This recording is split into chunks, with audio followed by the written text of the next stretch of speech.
All right, welcome to this week's episode of KUDEN Radio. So let's just jump into things, right? Most people don't recognize when they've lost balance.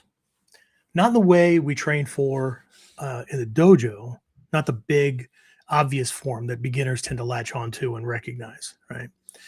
Um, they don't feel a push, they don't feel a pull, right? They don't find themselves literally falling, right? What they experience is something else. Things stop working, right? At least they stop working the way they used to, right? Decisions become slower or more rigid, right? They keep doing the same thing over and over and over again, that kind of thing, right? Or decisions just stop altogether, right? Brain freeze, lock, whatever, okay? Opportunities get missed. Tension shows up where there used to be relaxed, kind of a relaxed, skillful ease. And often they assume that it's external, right? They think it's age, stress, other people, circumstances, and they blame those things.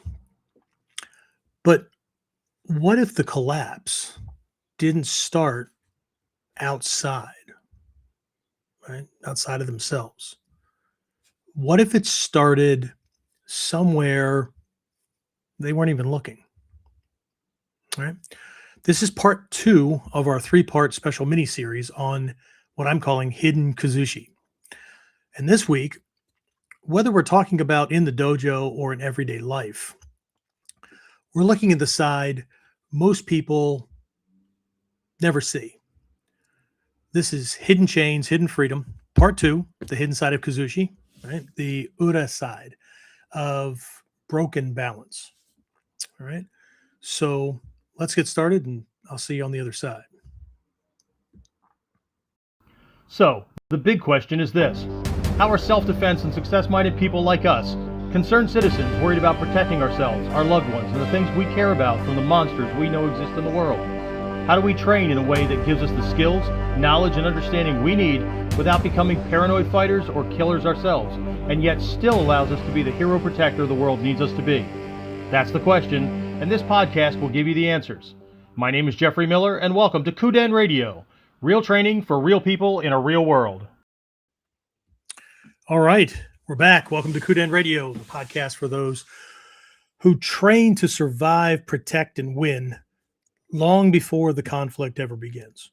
Right? I'm Daishihan Jeffrey Miller, your guide here at KUDEN, along with my behind-the-scenes partner, Sensei James Alexander. And in this episode, we're diving into part two of our special three-part mini-series on Kuzushi. What most people see as merely physical balance breaking, right? That thing done to your attacker or training partner to set up a throw or other technique. What we do to drop them on the ground, right? So last episode, we explored the visible side of Kuzushi, but not on the dojo floor, right? And this is where we're staying, right? This is this hidden side, right? But what we looked at was how what we lean on, what we depend on, what we never give second thought to because we treat it like it's a forever guarantee, right? How these things can become a form of dependency, right? And how support, not all, right? And that's why we need to explore it. We need to ferret this stuff out, but how support can become a kind of chain or anchor or crutch, right? That if it yanks on us, right, or it gets knocked out from under us, can have us or the life and strength we've built, right, that we think is solid. It can have it crumble, collapse, right? Or throw us into some form of chaos, right? Before we go further into this, I want to give a little quick reminder here, right? What most people think they understand, right, when it comes to Kuzushi, right? Most people translate this word as balance breaking. And that's not wrong, right? It's a convenient, common translation across how many Japanese martial arts, right? It's not wrong. It's just too small in the context of this higher level ninpo or okuden level training. Okay. So as a quick reminder, the word Kuzushi, right, in Japanese, is made up of a kanji. When it's written, it's made up of a kanji and a kana, right? One of these cursive looking characters, right? That just conjugates it, right? So the verb itself is kuzusu, right? Kuzusu, kuzusu. And then when we add this shi on the end of it and conjugate it, right? That's my my language major, my English major slipping out. But the verb form, right, gets turned into this noun-ish thing, right? Kuzushi. But it's really the kanji for this kuzusu. And I'm not going to go into it that deeply. If you missed episode 306, which was part one of this whole series, I went into that much more deeply. Also last week in Whiteboard Wednesday, it's even drawn on the board, right? That kind of thing. But the kanji itself is written in a way where what it's depicting is that which is integral, right? That which is critical for something to maintain its strength, speed, mobility, structure, those kind of things, right? Collapses, right? And that's what that kanji means. That's what kuzusu, the verb, means: to collapse, to crumble, to fall down, or to be pulled down. But what it really points to is uh, this this really important thing, right? That could go completely unseen, right? That allows whatever's going on, right, to have the strength or the reputation or the confidence or whatever it is, right? Just crumble, just collapse, right? So again, Kuzushi is not simply making someone lean or stumble or take a step.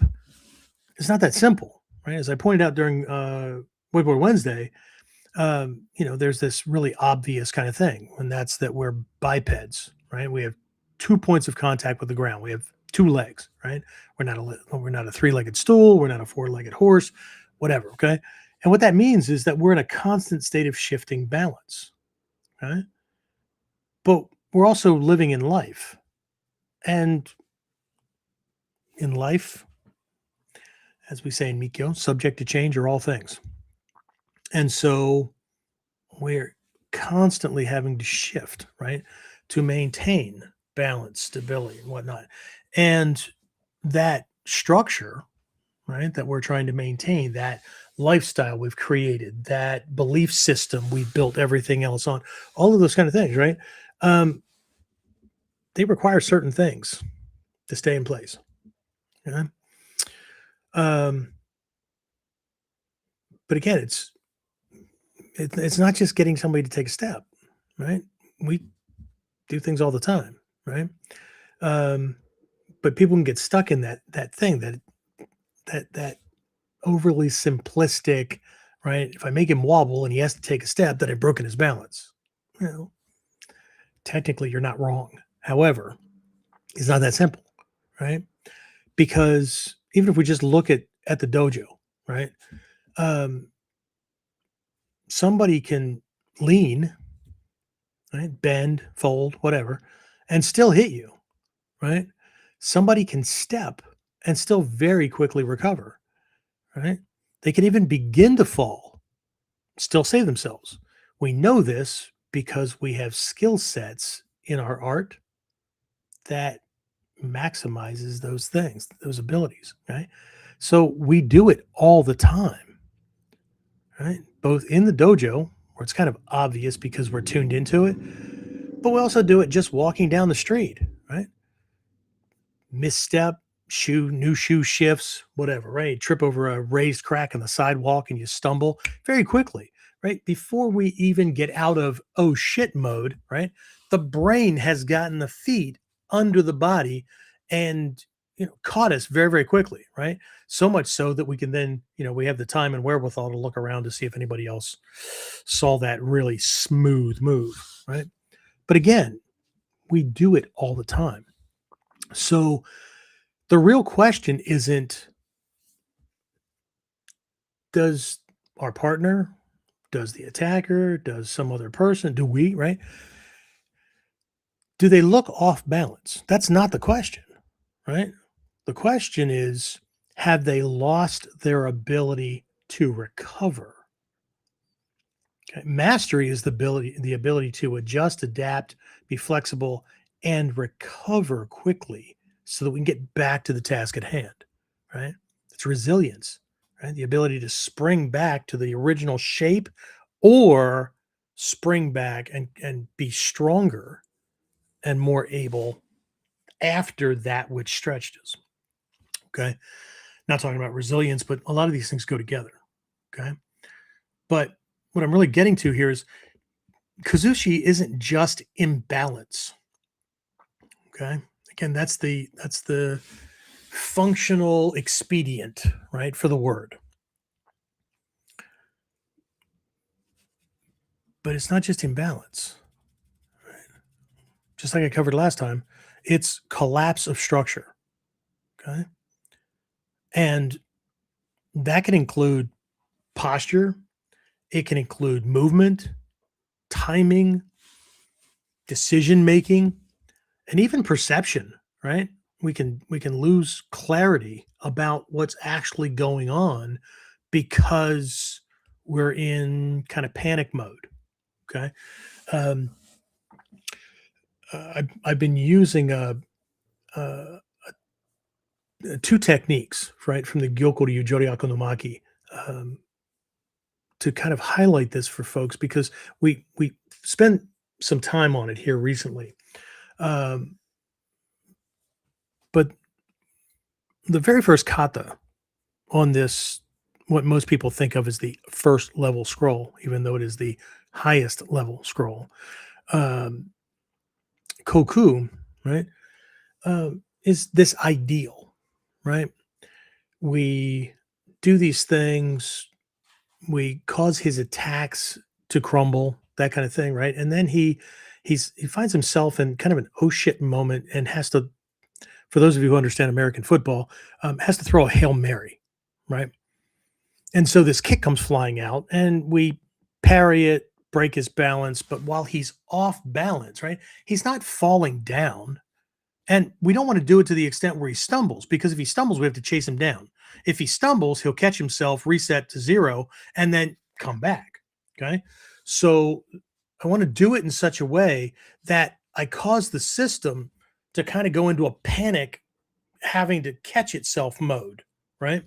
And that gives me time and it leaves him open for me to move in for this thing that actually puts him down. Okay. So, and that's really key, right? So this leads to the next kata, but it's actually in this first one. But I'm going to use this next one. And again, if you don't know these things, know these kata or whatever, Koku, Koku, and the next one, Renyo, Renyo. Easy Google searches. Everybody searches cool techniques all the time. Now it can be pointed research, right? But Renyo actually starts with Koku, gets all the way to that kick parry, and then it changes. Okay. Doesn't really change. He's still, right? He still tries that Hail Mary kind of thing, but people tend to treat these things, and I know I've seen them done, right? Nagato Sensei has a version of this online. I don't know who put it up, but where he's demonstrating Renyo with Shrei Sensei. And so they do these things as individual attacks because everything that Gato Sensei does knocks Shrei Sensei farther away. And so Shrei Sensei, in this heat of, anger and commitment and whatnot, has to come flying back in and whatnot. So it can certainly be done as attack, recover, attack, that kind of thing, right? Until there's this takedown. But the way it was introduced to me was at the moment we do the kick parry and he's off, right? He has the wherewithal, consciously, unconsciously, whatever, right? Accidentally, on purpose, to reach out and grab our lapel, right? And then the rest of it, most people see as counter, or attack or whatever until you drive this guy down. But Renyo, the name Renyo, means heavenly palanquin, right? And so anytime we talk about heavenly things, we're talking about a very high order kind of thing, right? And a palanquin is this box on sticks that slaves carry or whatever, right? Minions carry. And so there's this person in there that thinks they're all that in a bag of chips, okay? But the feeling or the idea with Renyo is we're taking them for a ride, okay? In that moment where they think they've still got their shit together, they're really being carried to their downfall, okay? And so when he reaches out and grabs, okay, most people, I did for the longest time, most people see that as an attack, right? And it could be, right? That kick parry, he could ride that off, put his foot down, reach out, and it could be an attack. But what if it's not? What if that kick parry, breaks his balance in a way that the arms kind of fly out? We've all seen it happen, right? Doctors call it a moral response, right? It's what they do with a baby, brand new newborn baby. They kind of drop it a little bit, right? To get it, like the limbs flail, right? It's this primitive response to brace for impact, right? It's to, kind of neutralize what's going on, right? And so when we catch this, there's this, right? There's this grab that can happen. And the rest of it is to keep him off balance to make taking him down easier. Okay. Easier, right? So that's the big version of it. But if we go back to Koku and look at this thing, when we do that kick parry, right? He throws this Hail Mary, throws this kick out there because he's in a pretty screwed position, right? And so this kick comes flying out. And so we shift, parry it, right? And it's not just a kick parry. What we're doing is destabilizing him in a way where he can't stop us, right? He's upright. He has not fallen down. As a matter of fact, he's actually stiffened up. So all of these things are the opposite of what most people assume that Kuzushi is. Okay. And so what's created is a moment where something else is going on, right? It's an inability to recover quickly enough, right? And we're a sitting duck, okay? So this means that what we're talking about in the series, right, is much bigger than throwing someone to the ground or knocking them down or even needing them to fall down, okay?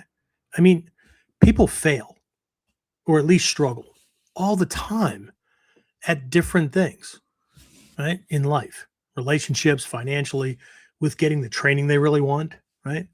And all the while, they typically think it's any one or more of those external forces that we discussed in part one, right? In episode 306 from last week, right?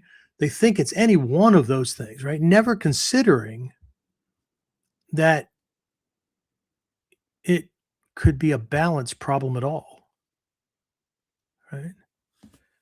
Because the definition is stuck in the physical, right? After all, that they're sure, right? We're all sure, right? That our views, our beliefs, our perspectives, right? About ourselves, about others, about how the world works, right? Is right, right? I mean, we're all sure. It's everybody else that's fucked up, right? I mean, it's ego's illusion. Right? I'm not saying it's wrong. I'm saying it might be a part of the problem. So if you missed part one and you're listening to the recording, I would strongly recommend going back and listening to that first. Okay. Because in that episode, we looked at what we lean on and how that can quietly or subtly or unbeknownst to us, right, become a form of dependence or dependency. Okay. In that episode, I introduced a exercise I do with students quite often, where we look at the difference between dependency, codependency, and independence. Okay. So I'm not going into it. You can always go listen to that one, right? And if you're live, not that you're alive, right? If you're on with me live at the moment, I would still recommend a second listen after you've gone through this one, because these two are not separate. And as you'll see later on, sometimes one of these factors has no effect on you without the other. The external, the internal, sometimes one or the other can exist, but it's not a problem. But when the two match up, there becomes a problem. Okay. So that being said, tonight during this episode, we're going to look at the quote unquote other side, right? The Uda side. Right? I know it's hidden Kuzushi. So is this the hidden Kuzushi? Right. So this thing that I've been talking about that I introduced in part one, right? Even when we're talking about hidden Kuzushi, right? It's the stuff that people don't notice, right? Because everything's about martial arts, but they don't recognize that martial arts is about life, right? Ultimately, it's still us doing these things or having to do these things against a person who's attacking, trying to beat, break, kill, manipulate, undermine, whatever, us. Right. So, but in this one, right, I'm not going to be looking at where balance is taken from us. What I want to take a look at is where we begin to lose it ourselves. And again, often without realizing it. Okay. But before we jump into that, James, who's on? Hopefully the sound is coming across okay. Good. Looks like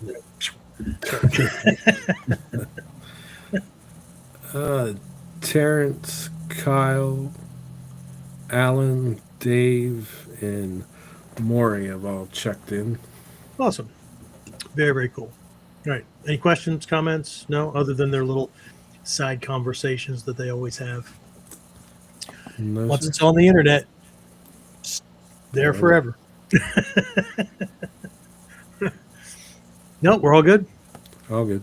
All right. I'll check back here again shortly. So most people think Kuzushi feels like being pushed or pulled, right? Or physically moved somehow. But this hidden side that we're exploring doesn't feel like that. I mean, it could, right? I mean, in the most overt ways where somebody's trying to exert pressure, right? You better or else, that kind of thing, right? We're not talking about that, right? What we're talking about is the kind of Kuzushi that feels like things slowly stop working, right?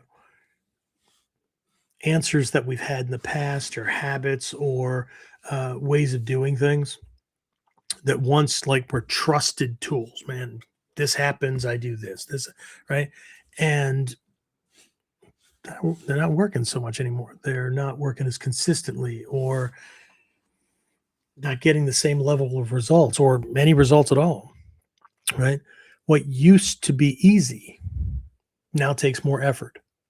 Okay. Decisions don't come as clearly.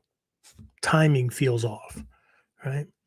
You hesitate, overcommit, or no matter what you do, it just doesn't seem to be working, right? And we had to be careful in certain moments like that, because we're hardwired to just try harder, try faster, or just some people are wired to just surrender and accept their fate, right? But this is not, it's not about that side, right? Because we're all warriors, right? And it's our drive, right, to be the guy or the girl, right, to solve problems, to handle things, right? So the point here is that Kuzushi, right, doesn't feel like being pushed. It feels like things just slowly stop working, right? This is no different than the way it happens in the dojo to the uke. We just need to double check and make sure it's not being done to us, or we're what's Shoshi Malmstrom always say, right? We're not an accomplice to our own ass kicking. Okay. But because there's no obvious force, right? It's easy to miss. Okay. Until things fail, until they don't work out, or until we feel stuck. But just like, what was it, a couple of weeks ago? James, when did I do that? Was it 2-3 episodes? I don't know, something like that, where we talked about when techniques stop working, that it's not at the point where people think the problem is, right? And that's where they hop on the hamster wheel and run their ass off trying to fix that thing. But the problem actually occurred a move or 3 or whatever back. And this is just where it ended up bottlenecking to where you couldn't accomplish the ending or whatever, or you couldn't move, right? That was Kuden, right? Yeah, it was. I think it was a couple weeks back, but yes, Right. I remember that. So it's the same thing, right? This is no different. Okay. If we don't know that we're off balance, if ego doesn't want to believe that we can do anything about it, right? And then there's that blaming of that list of things I had, right? Age and other people and whatever. Then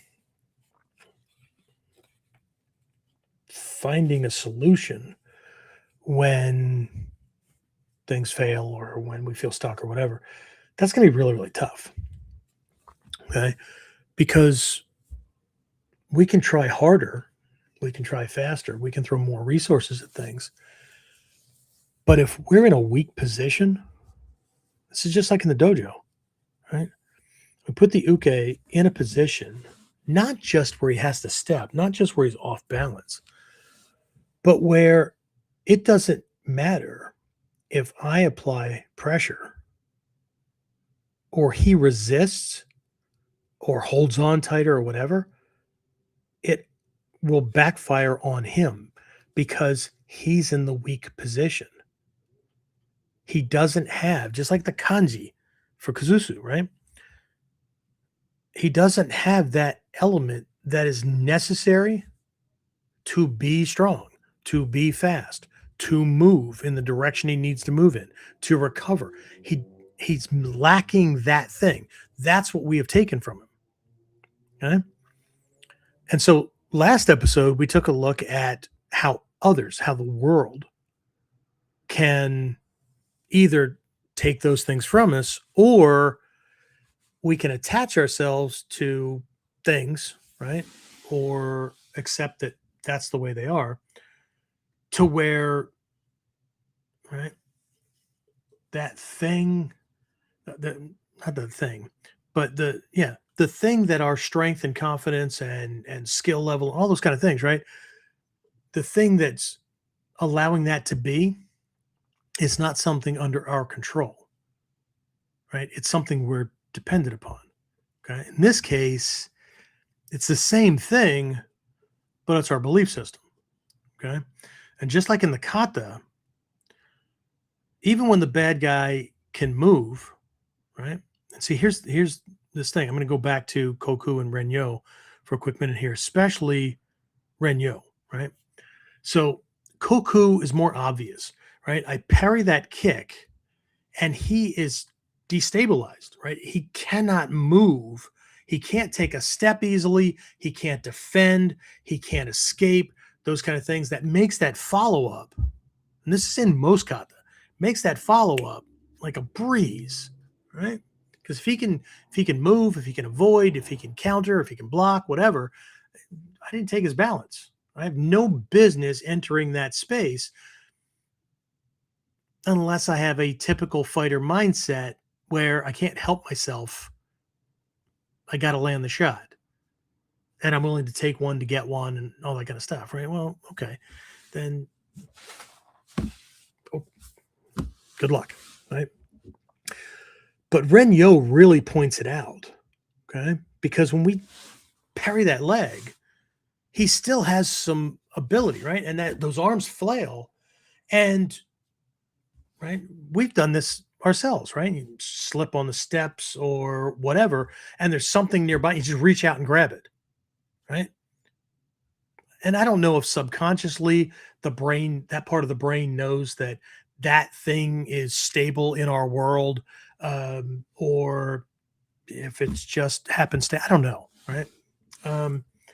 But we are something stable in his world. So I don't care if it's direct, indirect, I don't care, right? But we parry that leg and he reaches out and grabs. And see, here's this really, really important thing, right? At that moment, we become the thing we talked about last week for him. We become the stability he's depending on. Okay. And so he's grabbing firmly and that kind of stuff, but he can't.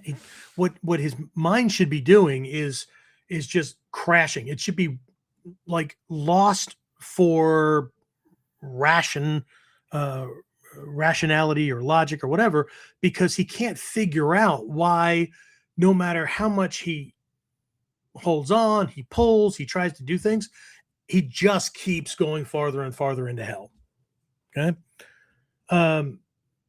But again, with this as an example, what most students miss is that the kick, that Hail Mary, he was still attacking, right? He still has some wherewithal, right? We received this arm, bow, knocked it out of the way. He's wide open. And so just launches that kick, right? To put something out there, whether it lands or not, he needs a moment to regroup. And what do? Parry that leg off to the side. And so in that moment, when he reaches out to grab, it's not an attack. It's not an attack. He's in survival mode, not attack mode. Okay? And this is what it can feel like for us when we're off balance. We're in survival mode, just trying to get the day-to-day shit done, right? I'd love to do extra training. I would love to do X, Y, Z, or whatever. But I can't. Okay? And I can't because I'm not in attack mode. I'm not free to move in whatever direction I need to go in to do what I need to do. Right? I'm trying to keep shit together.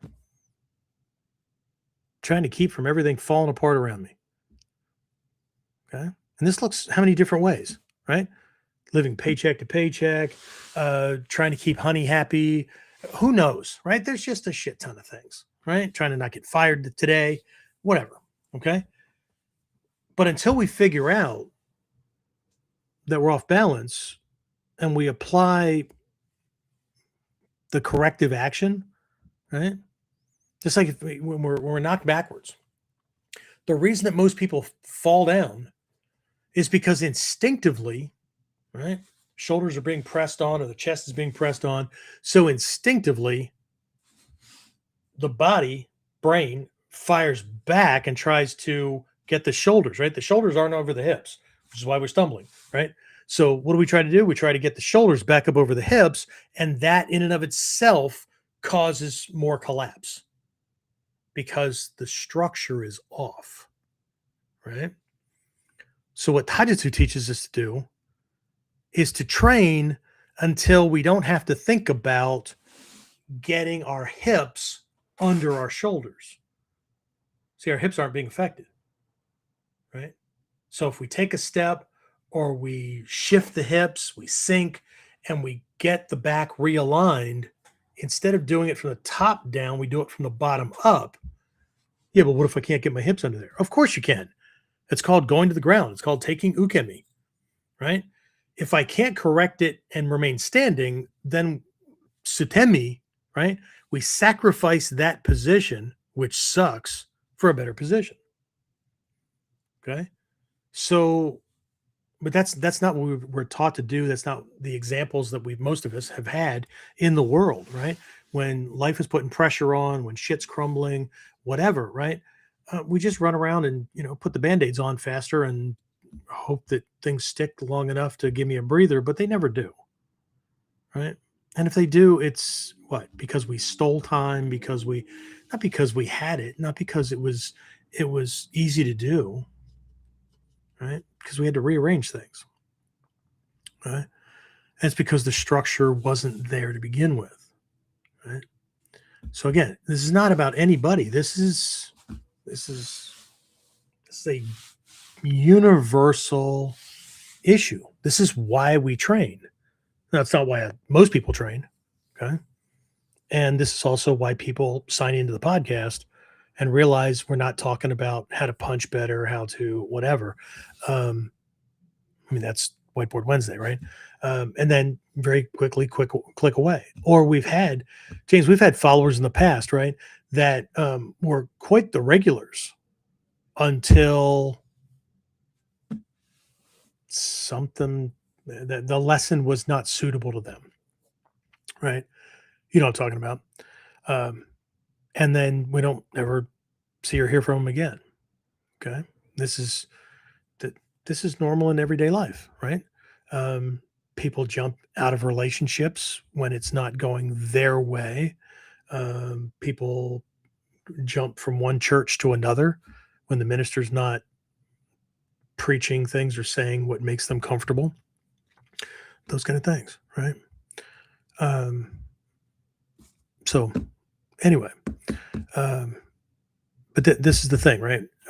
The reason why these things are happening is because there's no obvious force, right? We can't feel it or we don't recognize it as such, okay? Or we do, and we just don't realize that we're pressing in against it, right? We're fighting that uphill battle. We're in the daily grind. What are some of these phrases and comments and whatnot, right? And because we're staying on an even keel, we're staying just ahead of whatever the collapse is or whatever, then we think we're doing okay until a hiccup happens. Price of gas goes up, honey ain't happy, whatever. Right? But again, the things like those things are easy to point to as well. Those are those external factors. Yeah, be careful, because those external factors can't do what they do if we're balanced inside. Okay. So again, if we're not clear about what's actually happening, these things are easy to miss, right? They're easy to miss until we can feel the force, until it's obvious, right? Until things fail, until they don't work out, right? Until we absolutely feel stuck and don't know what to do next. All right. So anyway, before I move on, James, anybody else jump in? Questions, comments, anything from anybody? Just Trinity jumped in. Trinity. All right.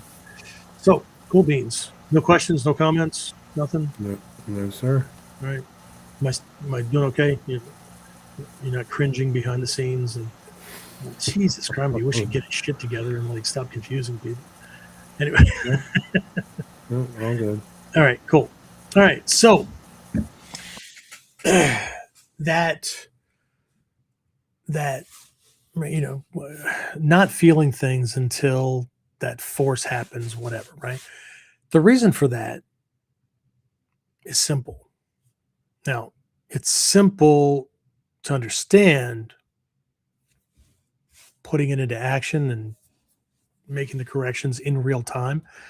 It's no different than learning actual ukemi at speed when your partner's really good at throws or locks or takedowns or whatever. Understanding how to do a tachi nagare, yoko nagare, forward shoulder roll, whatever, right? To get out of a inside wrist reversal or a uchigake or whatever, right? Can really build some confidence and stuff when we're going slowly in the dojo. But until we realize that slower speed to learn form, right, is a learning stage. But the moment we have to depend on it, because if I can't do it when their move comes out of the blue, or I can't do it at faster speeds, or fear kicks in, or whatever, then that's when the dependency on slow, soft training, the reliance on an uke who, won't do things that we need at higher levels, right? Or we depend on form-based training where the teacher shows something, whether it's a kata or variation or whatever, and then that's what we're working on, right? There's no deviation. There's no, okay. That's when this really gets exposed. Okay. But the reason itself, pretty simple. Okay. And that reason is that Kuzushi isn't limited to the body, right? We talked about this last episode, right? It's not limited to the body or what we do to a physical attacker. The Uda Kuzushi that I'm talking about during this episode is it can happen in how you think, how you feel, how you decide, how you make decisions, right?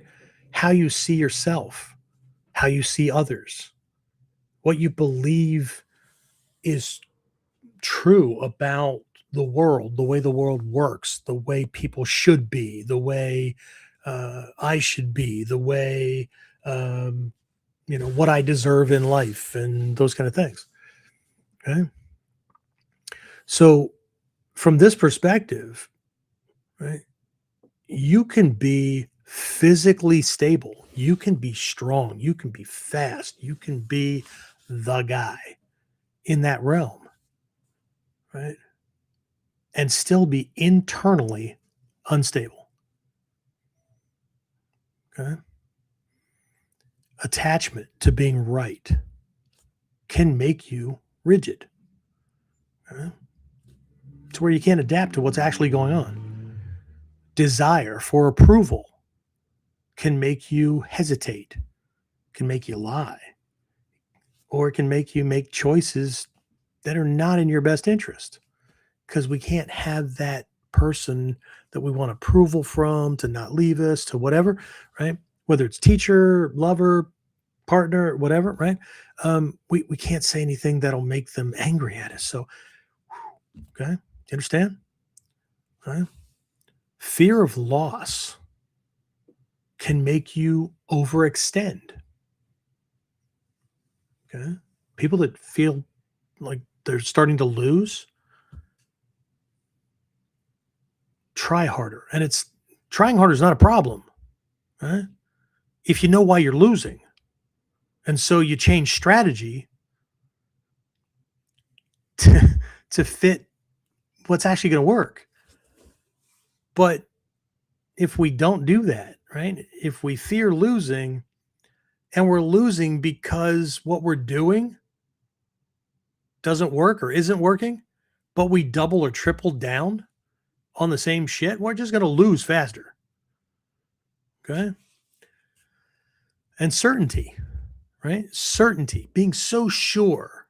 I know what they're going to say. I know how they're going to act. I know whatever. Okay. I know how the world is, right? I don't know, whatever. Okay. That's the reason I can't do anything. Okay. Certainty can blind you to change, to new evidence, and even the truth itself.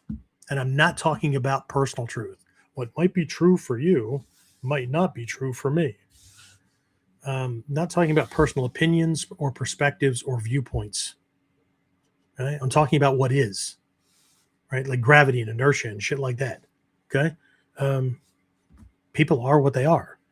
Right? If we know that, then we can position ourselves relative to that. Right? It reminds me of a story Hatsumi-sensei told in class one time. He was talking about how warriors have their own definitions for certain things that are very common in everyday life. As a matter of fact, I think it was the year we were working on Kotek Uroda, right? The tiger below, the dragon above. It's kind of like the yin yang thing, where Cole, the tiger realm, is the martial side of what we're doing, right? If you have a nin, right, it's a nin symbol, right, then that's represented by the blade. Okay, Tol, right? Actually, this kanji is misused quite a bit, right? This kanji at the top is not Tol, it's Kisaki, right? There's a little slash across this one descender right here, right, that points to the most dangerous part. Otherwise, without that, okay, it's Tol, right? Either way, right? So that's that. The dragon realm is society, our social everyday life. Okay. That's represented by the shin, kokoro, right? The heart. Okay. Tools for both. Okay. And so what he was talking about was in the context of respect and how, like everybody, mom, dad, grandma, whatever, right? Taught you what respect is. Okay. It's the golden rule, right? Treat everybody the way you would want to be treated. Well, that sounds good. It's an ideal. Okay. And the warrior certainly goes by that as a default in social settings when everybody else is playing by the same rules. But the warrior on the tiger side also has a definition for respect. In this case, this form of respect is I respect your intent to do me harm or to do harm to somebody else, whatever, right? And so I position myself relative to that intent to protect myself against it. Okay? Same word, different meanings. Most people know one. The warrior has to know both. One is a default ideal. Maintains peace, nice interactions, those kind of things, right? It's a nice, hopeful, if we could all do this, then we could all get along. The other one is a self-protection mechanism. It's a definition based on the other person isn't playing by those same rules. Right? If somebody's trying to attack me applying the golden rule and treating them the way I want to be treated, I'm going to get bowled over. Right? Kind of gives a different message to the warrior lesson that people often see, that we respect even our enemies. Right? And in that one statement, we have to understand that both definitions apply. Otherwise, sorry, ladies and gentlemen, we're off balance. If we always live by one, or always live by the other, we're at risk of having everything collapse around us, or of having to struggle and fight harder. Okay. And I could point out a whole lot of these things, and I will. I'll do some others and whatnot. But the most dangerous imbalance, okay, and this is important, okay, the most dangerous imbalance is the one you don't recognize as imbalance. The most dangerous imbalance is the one you recognize or see as a strength, as a guaranteed strength, whatever. Okay. All right, James, what do we have for questions, comments, anything? Just Carrie checked in. Our new friend from New Zealand. Our new friend from New Zealand. Awesome. He's been in a couple of Ninpo master classes and stuff. Very cool. Very cool. Some people just like dive into the deep end. That's a me thing. So I have a special place in my heart for folks that are that way. Even at normally, like in the summertime with the pools, right? People like to ease themselves into the cold water and whatnot. No, I just jump in, because if I ease myself in, the system is off and trying to neutralize that for how long, right? How long until like each part normalizes to that temperature? But if I jump in, and we used to do this coming up, we did this at a certain point in training. If we yell, kind of a key eye thing, we yell as we're entering the water, right? It actually speeds up the process more. But either way, if I plunge in, the shock is quick, and the system normalizes way faster than just toe at a time, or a foot at a time, or groin at a time. Let's just go, right? Because you have to normalize. You have to, right? And normalize is just another word for balance, right? You have to acclimate very, very quickly. The system is forced into a situation where it has to adapt, right? But if we need time, if we need a slow transition from comfort through the discomfort until we can be comfortable again, okay, what can happen during that time? Well, we know it can happen, right? The person's easing themselves into the pool, their friend comes up behind them because their brain is all on like, it's all on that thing. What's their friend do? Shove their ass into the pool. It's so that it's just a good analogy for the same kind of shit that goes on. Anyway, is that it? Anything else? Nope, that's it. All right. Okay. So please remember that, and I'll mention this again at the end, right? Last episode, this is a 3-part mini series on this higher order stuff. Okay. Because while I'm speaking to life things, we also need to recognize how some of these things might manifest in the dojo that might be keeping me from training at the next level, or it might have me stuck, but I think that I'm advancing, because I've done this technique, like I can do it like in my sleep. Okay. At speed. Okay. Or if your partner resists, or if they counter, right? Again, are there internal things? This is the Okuden level of training, right? Okuden is not advanced. It's not I've covered this in the past. It's not advanced. It's not secret, whatever. Oku. Den means transmission, right? Minkyo Kaiden, Shoden, Chuden, that kind of thing, right? Transmission.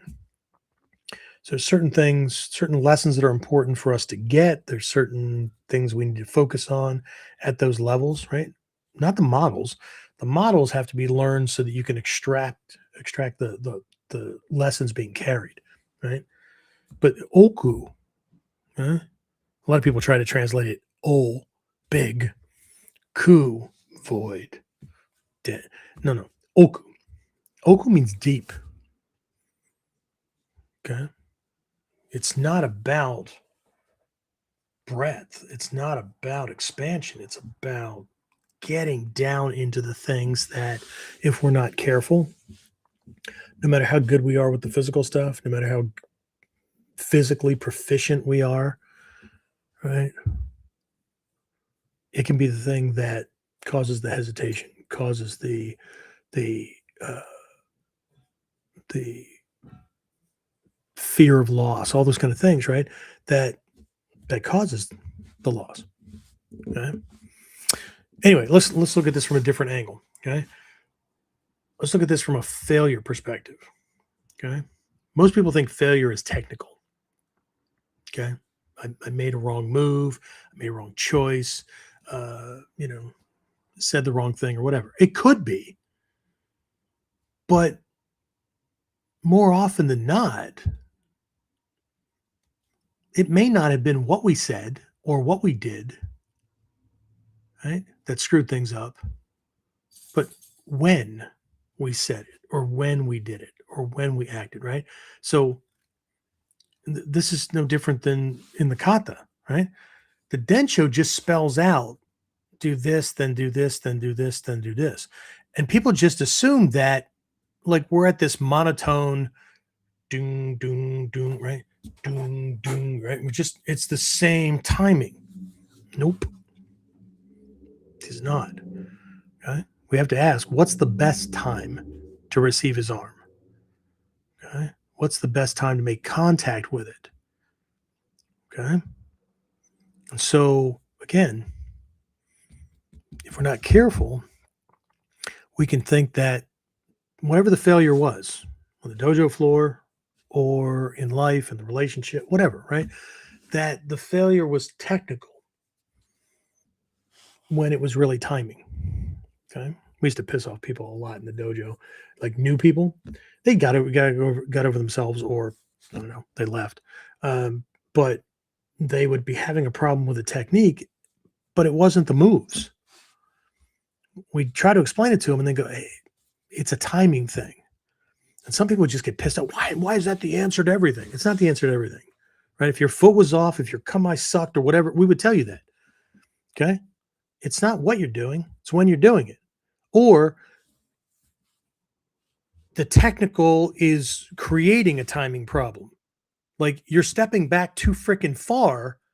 And so now you can't get back in time to deliver the next thing without him stopping you because yes, you stepped back. Yes, you did uke nagashi or uke uch or whatever, and you disrupted his balance. But because of the extra fucking distance, excuse my language, the extra distance you put in and the extra time it's going to take you to get back in there, he's going to recover before you get there. Right? So this becomes here of late, I've called it the Goldilocks syndrome, right? Goldilocks, right? Ate the porridge, too hot, too cold, just right, right? Lay down the bed, too hard, too soft, just right.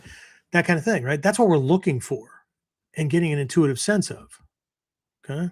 We have to be balanced, okay? There are all these analogies in martial arts, right? Walking the sword's edge and all these analogies about balance, right? Because the whole idea is maintaining a centered structure where we can step off to either side as necessary and return to center. It's what the damn model is all about, right? It's the ideal. Everybody thinks the ideal is center. Again, I did for a long time as well. But the center is the collective skills, knowledge, and all that we possess at any given moment, the model itself is showing those aspects broken out so that each one can be worked on or learned and honed so it can be added in, right? But always the idea is I go out here, I do my job, I come back to center, right? I go over here, help Granny who's like, needs some help with something, come back to center. Go over here, put out the fire that like friend or family or whatever started. Shit, need to handle that. Come back to center. Okay. The problem isn't that we have skills and knowledge and all that. The problem is a lot of people there's no center to return to. Okay. They're stuck on the seesaw in the down or the up position. They're not able to easily move around because they're moving from center, right? Anyway, so again, if we look at this from a timing situation, like a timing errors kind of perspective, right? Too soon, and you end up forcing something that isn't ready yet. It's like on your first date, right? You look across at the person and you go, "Will you marry me?" Awkward, right? But people do that shit all the time. Just okay. So they force something that is ready, or you do it too late and you miss the moment entirely. Okay. In that case, right? You've been dating for 5 years, or you've been seeing the person, but you haven't moved in, you haven't expressed anything or whatever, and they think this is going nowhere. And so things start to separate and whatnot. And then, next thing you know, they want to break up and you're like, wait, what? No, I thought it was going to be you and me forever. And they look at you and go, you going to let me in on the secret? Okay. So too soon, you end up forcing something because it's not ready. The conditions aren't right. Okay. Or you move too late, you miss it, right? Jumonji no kata, right? I shift back, I hit, and it's like a ricocheting bullet, right? Bang, and I'm right in there. His body is still moving forward when he runs into the Boshiken. Notice I didn't say when I hit him with the Boshiken. Okay? Too soon, right? I barely touch the arm and then try to go after the thing, and like his balance isn't disrupted, right? He sees a sudden rush of movement at him, and all of a sudden, he's backing up or neutralizing that shot or whatever. Okay, too late. I've gone too far. I hit too hard, or I hit off angle and have to come back before I poke it. Right? He has plenty of time to see it come and avoid it. Okay, so in either of those cases, right? In both cases, in missing the timing, right, of catching that moment, right? Relationship, date, whatever it is, right? In both cases, you end up creating your own imbalance. Okay. And again, we just explored this past week during the Friday masterclass. Okay. Because last week we started off with the external things, right? And then during Whiteboard Wednesday, I shared a beginner's expedient kind of formula or model or exercise for finding not just like how to get the person to step, but that step, like he's not off balance any more than he would be if he tripped over something, right? The brain very quickly is going to get a foot under there and catch itself. Okay.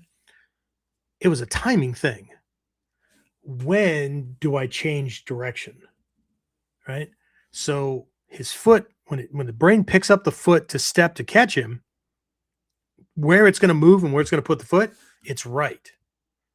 But the moment the foot touches down, it's wrong because we have changed the conditions midstream.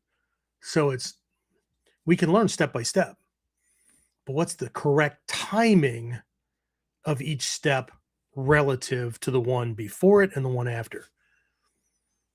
I keep trying to pull this back to the dojo because I get it. Not everybody wants to give a shit about anything that has to do with anything that's not a technique that has a Japanese name or is done in the dojo, because that's not why they got involved in this stuff.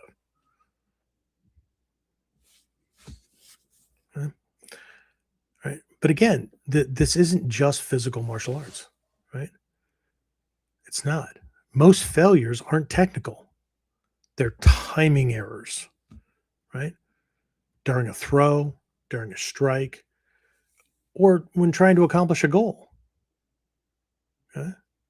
We rush things and didn't have requisite things in place, or the timing wasn't right, or we are hesitant.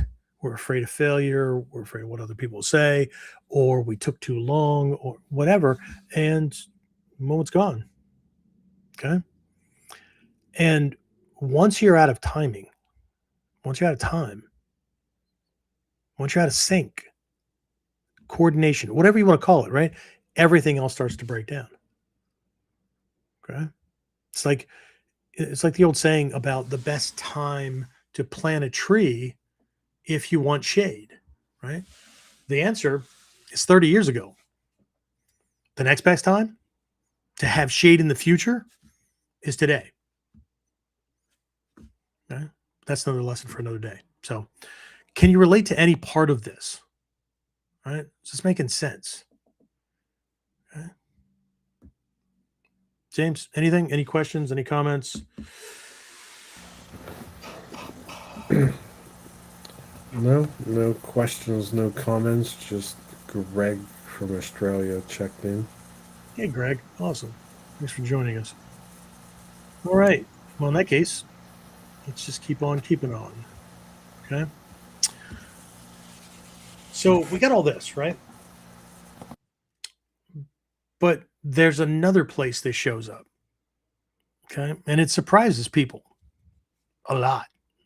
Okay. I know it did for me. Okay. It's not a beginner mistake, right? It's not in beginners. It's often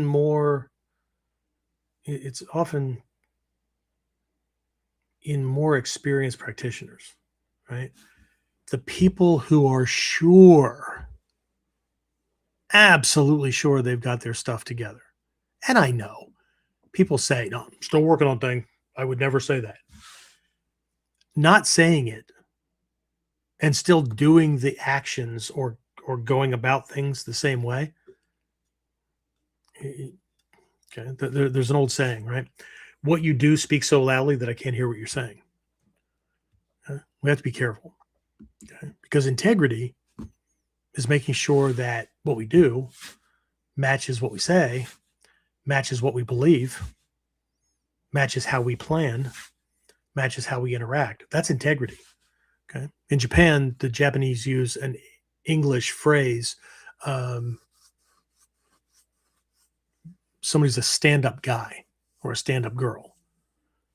Okay? And what that means is they do what they say. Okay.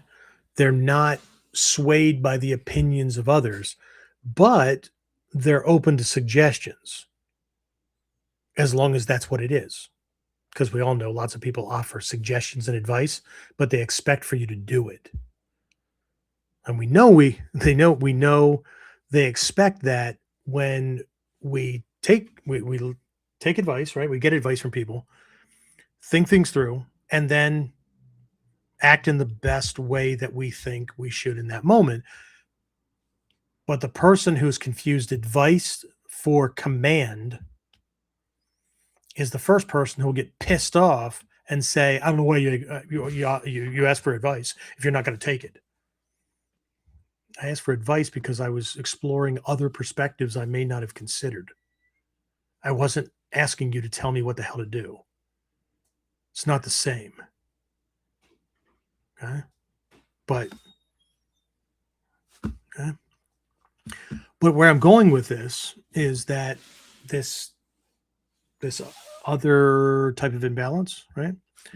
This senior thing, right? Being sure, right? This shows up in identity, right?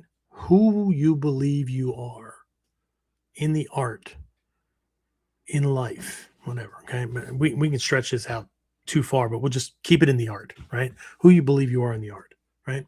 Your experience, your rank, your reputation. Because once that identity forms, you start protecting it. And the moment you have to protect it, you begin to lose your ability to move freely, to speak freely, to not have to like mentally account for, will they kick me out of the Bujinkan, or will these people talk badly about me, or will people start criticize? Okay, because you're on the defensive. Okay, at that moment you're not open to being proactive, only reactive. Okay. Let me give you an example. Okay, and this was a personal thing, and it actually confused me. But wow, what an eye opener. Okay, so years ago, we're not going to talk about how long ago it was. Okay, all right, 2000. Right. Um, this was after years of holding off my fifth Dan test because rank didn't matter to me. What mattered to me was ability. Right. Anyway, long story short, right? When I was preparing to take my fifth Dan test, right, the Saki test, right, this was down in Atlanta at the 2000 Taigai. It was hosted by my teacher at the time, right, Shitoshi Malmstrom, and his wife at the time, Bonnie, right? She had just passed away. But this was the end of Saturday's training, and then the test was going to be held before dinner that evening. Right. So everybody was released to go get changed and all that kind of stuff for dinner. We had some time. And so there was this room that was down one of the hallways. It was a smaller meeting room kind of thing. And, we all had to meet there. And so I'll be honest, right? My anxiety was probably a little telling, right? It must have been showing, right?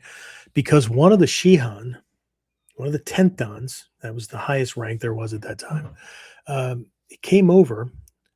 I was standing with a couple of students, and he introduced himself. And then he said he had been watching me train and had followed some of my online material. And at that point, it was just like some articles I had written and whatnot. There was an old newsletter called Uda and Amote that a friend of mine, Liz Maryland, had been publishing and stuff, and a bunch of us contributed these articles. I mean, that's how she built it, right? And anyway, he said, "You'll do fine." And there was some banter back and forth because I was like, "Great, you want to take the test for me?" Whatever, right? Anyway, but during the conversation, he kept reiterating, "You'll do fine." Okay. And then he said something that really caught me off guard. Okay. He said, "You'll do fine. In fact, you'll probably do better than most of the 10th Dans that are here." And that didn't make any sense to me because these were people who had already passed the test years ago, right? They had far more experience, right? They should be better, right? So I questioned him about that, right? I told him how backwards that sounded because, if they were still working on things, they should be better at it. They should be able to pass the test just with no effort whatsoever, right? Because when I was coming up through the ranks, remember I started in 1980, right? So things were different. But when I was coming up through, we all understood, right? Take the fifth Dan test. It's with a shinai, right? Unless you pressured or tried to weasel your way in to get it done. Like if somebody recommended you for it or whatever, just done with the shinai, right? If you pressured or how to say felt otherwise that like you were trying to jump ahead, right? Then your test was done with a boken. Oh yes, okay, but that was for fifth dan, right? It's my understanding that from sixth dan above, you need to be able to do the same test. You need to be able to do the same thing with a live sword from any direction. Down, stabbing, horizontal, whatever. Okay. But either way, right? We're talking about this stuff, right? And I told him how like counterintuitive that sounded.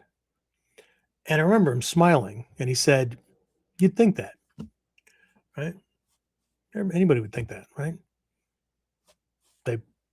They took it years ago. They should be better, all that kind of stuff. But he said, but that's not how it works. Okay. And that's when he said something that I had never considered. He said, many people pass that test, but they don't continue to train that skill. Right? They don't refine it. They don't deepen it. They got the rank they wanted. So there was no longer a need to keep working on it. Okay. And then what he added was now, because of their rank, their identity, their reputation, it's the fear of failing that test in front of others or other people finding out, right? That would actually be the thing that would cause them to fail. Okay. So he said if they had to take it again, they'd be terrified. Okay. And then he just said, don't worry about it. You got this. It did make things easier, but you get the idea, right? So I want you to think about that, right? This isn't physical. This isn't technical. This is internal. This is identity. This is fear of loss, right? This is the need to protect how you're seen, right? The moment you have to protect your identity, you actually lose your freedom. And that hesitation, that tension, that distortion, that's Kuzushi. Okay? And this doesn't stop with identity. It extends outward to relationships, to the people connected to you. Right? There's a section in the Bansen Shukai. I'm going to expand on this next episode, but there's a section in the Bansen Shukai that says a shinobi's wife, children, and relatives should be of good standing. There's actually a list of 10 traits that a commander, it's in Shochi 2, I think. There's a list of 10 traits that a commander should look for. Right? That someone of Jonin level, right? Very rare, but 10 traits. And one of those things very specifically spells out a shinobi's wife, children, or relatives should be of good standing. Okay? Because otherwise, they become a point of vulnerability. Their actions, their reputations, their past cause us to like run around and be fucking putting band-aids on things and putting out fires and whatever. Because they can't keep their shit together. Or because of their past and whatnot, they can come back to haunt. And okay. So now most people read that as like moral advice. You be a good person, you marry good pedigree, but it's not. It's not moral. It's functional, right? Because anything you're attached to, and we talked about this last episode, anything you're attached to can be used to influence you, to distract you, to pressure you, to control your decisions. Okay? That's why non-attachment is such a core principle in Mikyo. It doesn't mean that you can't love. It doesn't mean that you shouldn't be in relationships, anything like that, right? Attachment is what you believe about those things, those people, right? All those things, right? Or that you don't, right? That can be used against you, or that can cause your downfall when you least expect it, cause your bank account to suddenly be emptied, or cause you to have to expend a whole bunch of extra time and effort and whatnot to put out somebody else's freaking fire because they can't manage themselves, right? Because they're so off balance, so whatever. Okay. So, and this isn't limited to family. Okay. I know what it says, but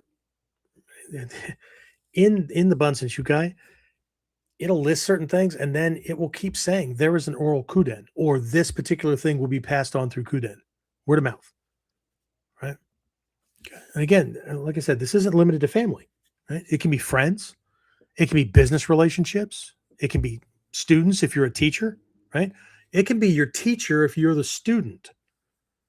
Right? We had somebody locally, right?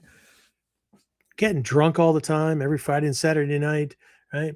Beat his wife, beat his kid, right? Got into fights, lost as many as he won. Some people thought, oh, he's really tough. This guy can fight. Other ones that were thinking, wait, he's like a martial arts guy. Isn't he supposed to like have more honor and not get himself into dumbass shit? What, right? So, you know, he wanted to be famous, ended up being infamous. Okay. But again, could be reputation, could be affiliations, right? So what this comes down to is the more you have to protect, the more places your balance can be taken. Right? This doesn't mean you avoid relationships. Okay? What it means is that you understand influence. Okay? It means you understand influence. Right? I hope you're understanding this. Okay? James, any questions or comments? Anything pop up?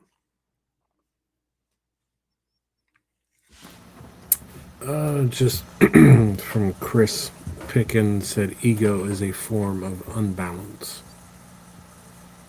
Uncontrolled ego is a form of unbalance. Yeah. So, yeah. I mean, ego is important because an identity is important, right? Without it, you wouldn't have kind of a sense of home or normalcy. Right? The question is, did I build it intentionally?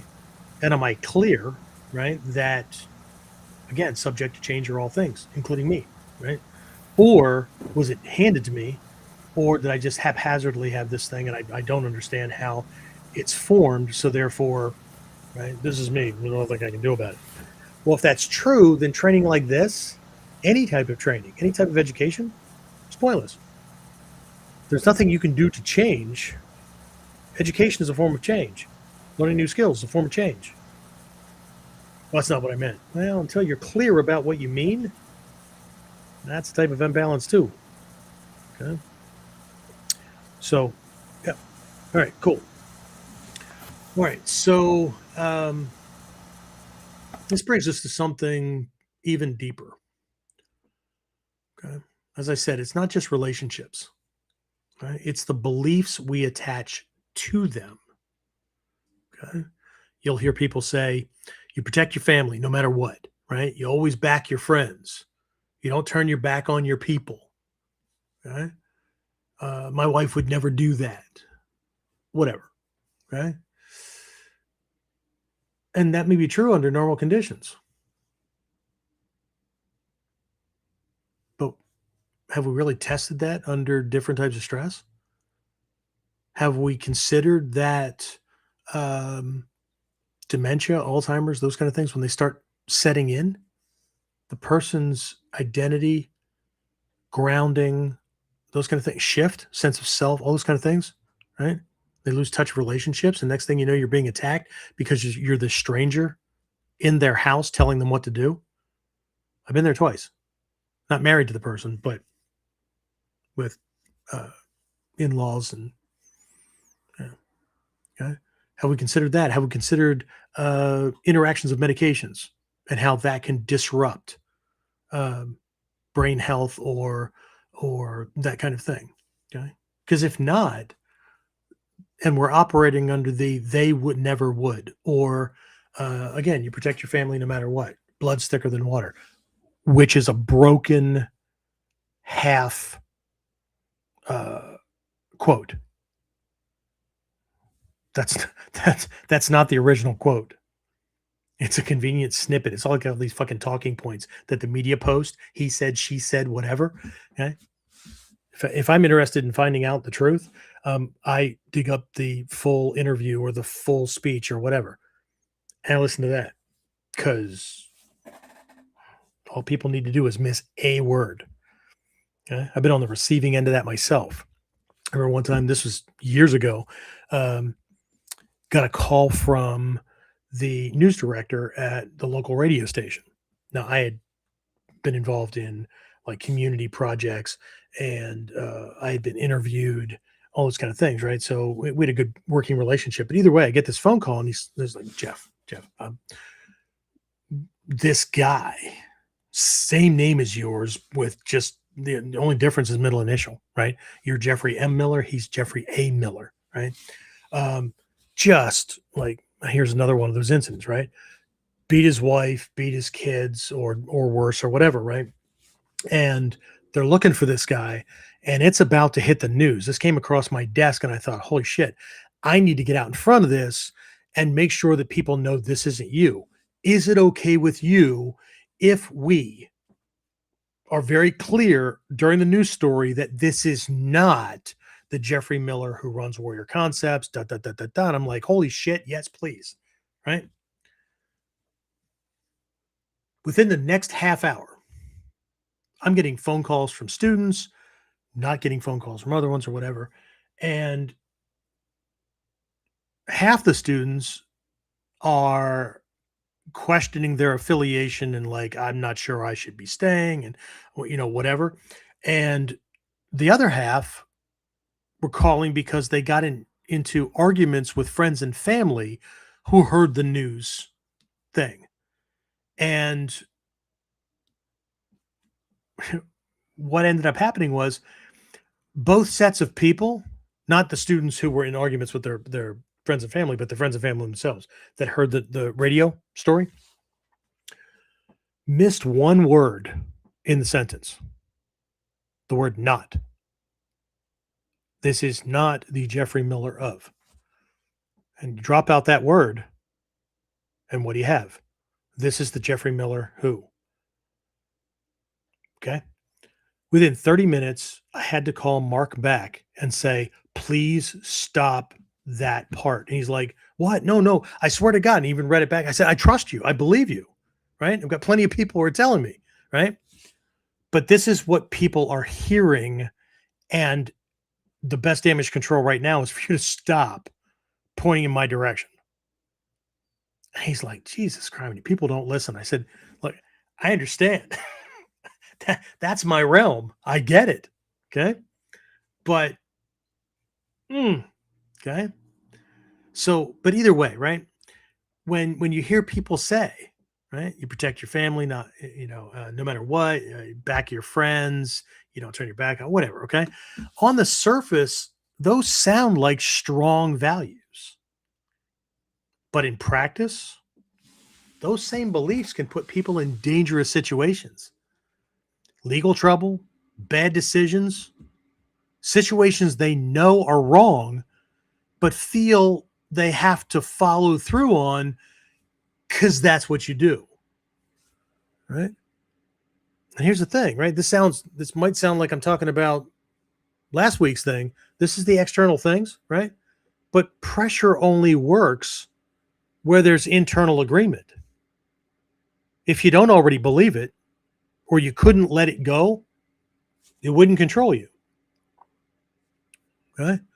The real leverage is not outside you. Okay? The real leverage is where something inside you can be pulled. Okay? Same fear, okay? Different collapse. Okay? There's another way this hidden Kuzushi shows up, right? And it's not always obvious because the same underlying issue can look completely different on the surface. Okay? And this is the difference between learning things and memorizing answers to things and developing the skill sets that Hatsumi Sensei and past teachers and whatnot have always pointed to be developed so that you can actually see what's going on regardless of what things look like on the surface. Okay? This is the same as our physical training, right? And why we train to understand the principle, not just learn the technique, right? What something looks like. Okay? So to illustrate this, let's talk about two students that I've had, right? Who both deal with fear as the same root cause of their choices, of their views, and therefore of their words and actions. But it's the same Kuzushi, just shows up in completely opposite ways, right? Again, just as a warning to folks, okay? If you see yourself in any of these things, it's not about you, because I've had many students in the same conditions, right? I'm just kind of wrapping all them up into two different people, but they don't have a name. Okay. So if you see yourself in any of these things, it's not about you. Okay. It's just a general lesson. Okay. Just putting that out there, because last thing I need coming back is Sensei pointed things out at me. If I were going to do that, I would name names. I'm just an ass. Okay. So, but either way, right? Two students, right? One of them has a past he's trying to overcome. Okay. He's made progress. He's doing better. But he keeps getting into bad relationships over and over again. Right? Someone shows interest or attention and bam, right? New relationship. Okay. And when you talk to him about it, like I have, and really drill down to the root cause, it comes down to this. He's afraid of being alone. Because in his mind, alone equals lonely. Okay? And we all know that that's not true, right? Being alone is a condition. You're the only one in the space, right? Being lonely, that's a feeling. Okay. But either way, in his mind, alone means lonely. And that terrifies him because he knows what happens when he's alone. He craves attention. He craves connection. He needs someone, but right, more than that, he knows the choices he made in the past. Okay. And if left to his own devices, if left alone, if he doesn't have that attention, connection, whatever, huh, he'll revert back to old habits. So, right, he throws himself into relationships. Okay, he knows the choices he's made in the past. So for him, right, a relationship isn't just connection; it's a distraction. It's something to keep him from going back to who he was. But the problem is he's not choosing well. Right? This is not about relationships. This is about choices. Okay? Because the fear is making the decision. The fear of feeling lonely, the belief that somebody is better than nobody at all, right? That belief is what's driving, not logic. Excuse me. So instead of stability, he creates a different kind of instability. Oh, the webs we weave, huh? Okay. Just get a quick drink here. Throat's drying out. Asthma's kicking in. Okay. So now the other student has the same root issue, but it shows up in the opposite direction. He went through a bad marriage. And his conclusion was, I'm never doing that again. Okay. So he's decided no more relationships, no more vulnerability, no more risk. So I asked him a question. I said, have you ever fallen out of a chair? And he looked at me like it was a strange question. And through laughter, he said, yeah, of course. There's that look of confusion in his eyes, right? And I said, so does that mean you've decided to never sit down again? Right? Because even though that sounds funny, it's what he's doing. He took one experience and turned it into a permanent rule. And now he's stable, but limited. Okay. See, on the surface, these look like two completely different things. Right? But both of these students are dealing with the same thing. Fear. One, I think, experiences it in a way that he feels the force, right? Because if he's left alone, he feels it. The other one doesn't feel it because his choices have created stability. I'm not saying either one is wrong. I'm not here. I don't judge anybody, right? But when we make universal decisions like that, one, we punish everyone else who didn't do anything wrong by depriving them of any value we could offer, right? But also, we also stunt our growth because there are potentials on the mandala in life, right, that can't be activated if we're not in certain positions, if we don't have certain connections. Okay. So, but it's in either case, it's fear, right? One runs toward it, the other one runs away from it. Okay. One overcommits, the other withdraws. But both are being controlled by the same imbalance. Now, as long as it's working for them, it's fine. And I can truly say that I can think of a couple of people that this was drawn from, that they're, as far as I know, right? Just because I can only go with based on my interactions with them, right? Seems to be working well for them, or well enough. Cool, right?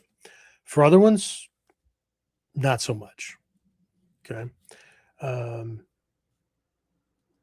Because over time they got bitter and angry, or they can't let go of what this other person did, and that just keeps reinforcing the wall and all that kind of crap, right?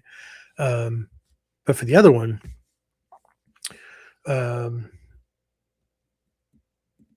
the fear of being alone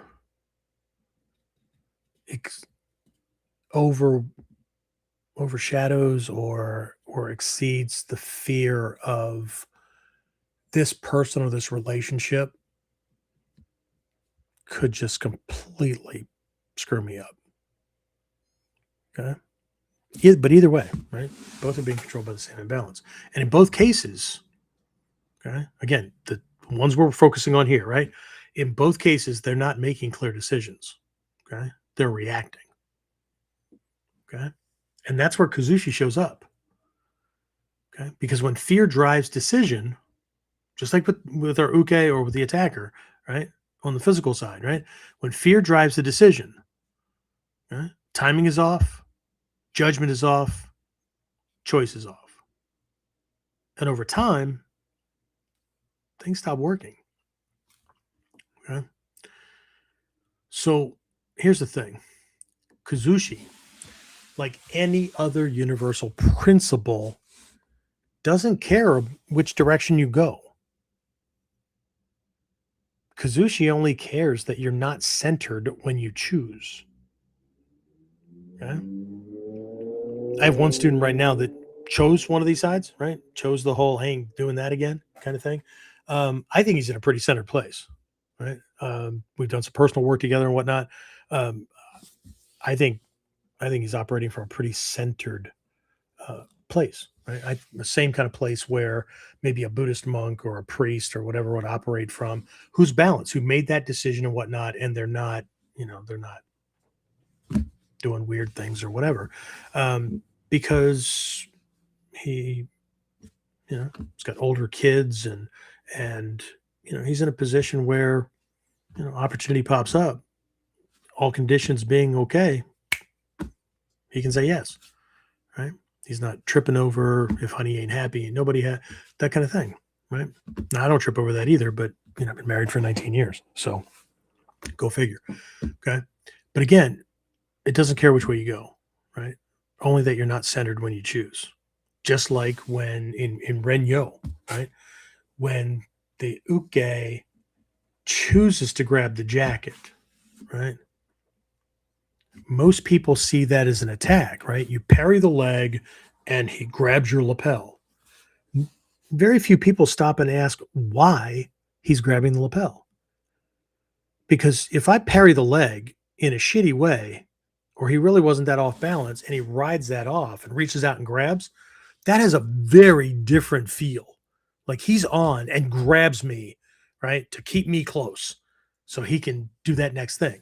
That feels very different from leg gets parried, holy shit, and as a survival mechanism, he grabs my lapel. Okay? Because the kata doesn't say why he's grabbing your lapel. None of the kata. The kata says uke does this, and then you do the. It doesn't say why. It doesn't give details, because we're supposed to explore what it's like when he's on balance, what it's like when he's off balance, right? If I parry the leg and I'm off balance, what does that allow me to do or not allow me to do on a next move? Right? But if we just stay with the kindergarten lesson, step 1, step 2, step 3, and then that's what we get good at, we end up with this false sense of confidence that we're really good at the art, when all we've learned to do is make an A, make a B, right? And just, we're not writing a book with that kind of skill set. Okay? So remember that both students can still make the same choices. One, to be in a relationship, the other to remain single, as long as those choices are not governed by fear or obligation or pressure or whatever that would keep them off balance and feeling like they need to do this thing or else. Okay. So that was pretty deep. Right. Let's just keep going. Okay. So there's a saying, right? A friend will tell you when you're doing something wrong, but a real friend will sit next to you in the jail cell for helping you do it. All right. Anybody ever hear something like that? Okay? A friend will tell you when you're doing something wrong, but a real friend will sit next to you in the jail cell for helping you because they were helping you do it. Okay. That sounds like loyalty, but I would offer something different. A real friend would never be sitting next to you in that jail cell. A real friend would have given you an ultimatum before you got there. If you do that dumb shit that could compromise not just you but me, we can't be connected. Okay? The reason that real friend would give you that ultimatum is because they don't have friends who compromise their integrity by doing dumb shit, right? And they don't expect you to compromise yours. That's their standard. That's how a Tatsujin operates. Right? It's not just honor for themselves. It's how they're honoring you. That's how they choose friends. That's how they choose associates. That's right out of the Bansen Shukai. Right? I don't connect myself. I have walked away from friends. I've walked away from life partners because things got to a point where I looked at them and said, I love you for being the mother of my child.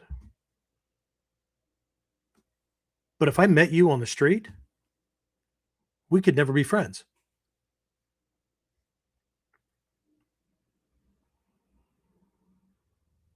That's the standard. So I understand the other thing is the joke. But to a lot of people, that's not a joke. Right? You see this shit passed around on Facebook, all kinds of stuff, right? That's the standard. Dude, if you're going to jail, I'm going to be right there with you. Yeah, if you're burning your life down, shit, I'll burn mine down too. We can both live in hell. Well, that's pretty fucked up. Because real loyalty does not support collapse. It prevents it. That's why people do fucking interventions and shit like that, right? Because of the love and whatnot, right? Okay? This doesn't mean that you abandon people. Okay. Again, I'm trying to show the balance here. Okay. Because if I just left it at, if you do that, I'm walking away, whatever, right? That's just the opposite. Okay. That's just the, dude, whatever. You do you. I'm done. Whatever. That's somebody who quits easily. Okay. So I'm trying to show the balance on both sides as well. Okay. This doesn't mean you abandon people. This doesn't mean you easily walk away from relationships, that kind of thing, right? You help to prevent collapse, but you don't follow them into collapse. There's a time when, based on your own strength, energy, resources, and whatnot, that help has to be somebody else's job. Okay. This is like somebody who fell off a railing, they're dropped to their death, and you reach out and grab their arm with your, we've seen the movie scenes, right? And you're trying to save them, right? And I understand them panicking and all that kind of stuff, but when they stiffen up, that gives you something to work with, right? Pull them up, reach through, try to, save them, right? But if he starts kicking and screaming and pinching and doing everything he can to get you to let go, or he starts doing shit that's like pulling you over the banister, at what point will you go down holding on to his arm, but you're both going to die?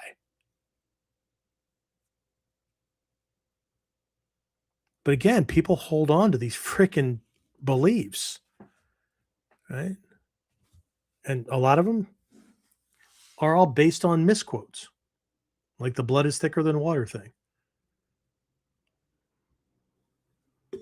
God, that is such a truncated thing. You can look it up. Okay. Okay. And this is where loyalty and authenticity come together. Okay. Real loyalty makes you strong enough to be honest, strong enough to say what needs to be said. Okay. Even when it's uncomfortable, even when it costs you. Okay. And sometimes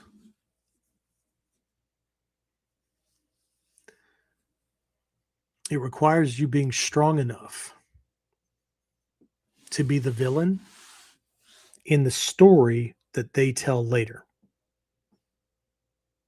You didn't hate them. You didn't wish them harm. You simply refused to compromise your integrity. This is Nimpo, ladies and gentlemen. This is the stuff that we explored at the KUDEN level. Okay? Real strength is not standing with someone no matter what. Real strength is standing on what's right, no matter who walks away. Because if you can't stand there on your own without support, without validation, without promises of love or, threats of damage or reciprocity or whatever, right? That's where your balance can be taken. That's where you can be compromised. Yeah. One more question break. Anything, James, before I slide into home plate on this? Kyle said this makes me think of quote unquote vices. Most things are not inherently good or bad. It's the dependency on them or habitualness that causes issue. Indeed. Right? If you cannot not do it, that's the problem.